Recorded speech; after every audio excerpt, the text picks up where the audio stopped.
Before Lucifer, before the fall, there were whispers of rebellion, echoes in the annals of forgotten empires. Our journey begins not in heaven, but in the Fertile Crescent, the cradle of civilization. We seek the genesis of a myth, a story so potent it shaped religions and continues to haunt our collective imagination. The Epic of Gilgamesh, etched in clay, speaks of kings who defied the gods, seeking immortality and challenging divine authority. Is this the seed of Lucifer's defiance? A yearning for power, a rejection of ordained limits? The symbols tell a story of ambition and a potential for darkness within humanity. Consider the Babylonian creation myth, the Enuma Elish. Marduk, a god who usurped power, defeated the primordial sea goddess Tiamat. Could this narrative of divine conflict and the overthrow of an older order have influenced the later concept of Lucifer's rebellion against God?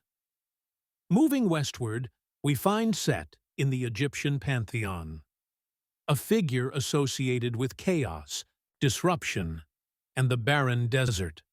While not inherently evil, Set represents a force opposed to order, a challenge to the established harmony. The serpent emblem, recurring in ancient myths, hints at a subversive force, a tempter. The Hebrew Bible introduces us to the serpent in the Garden of Eden, a tempter who questions divine authority and offers forbidden knowledge. This is a pivotal moment, a turning point in the relationship between humanity and God. Is this serpent a precursor to Lucifer, a symbol of rebellion against divine command?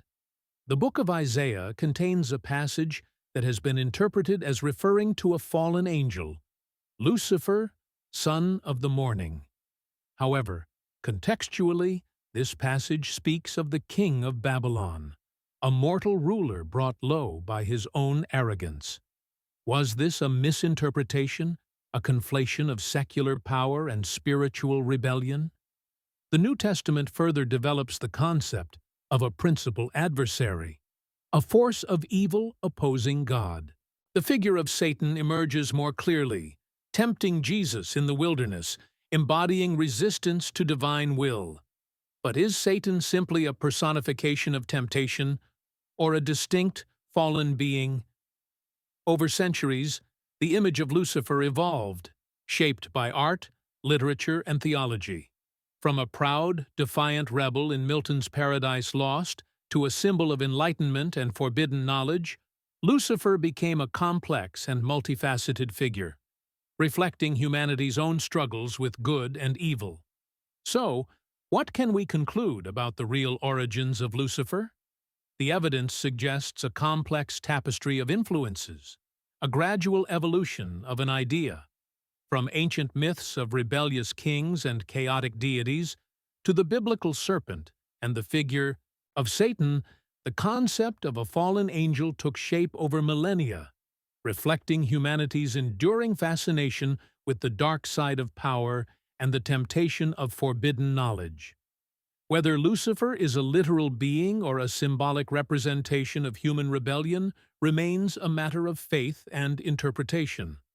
But by tracing the historical and cultural threads, we gain a deeper understanding of the enduring power of this myth, a story that continues to challenge our understanding of good and evil, obedience and defiance. This is Hidden Histories.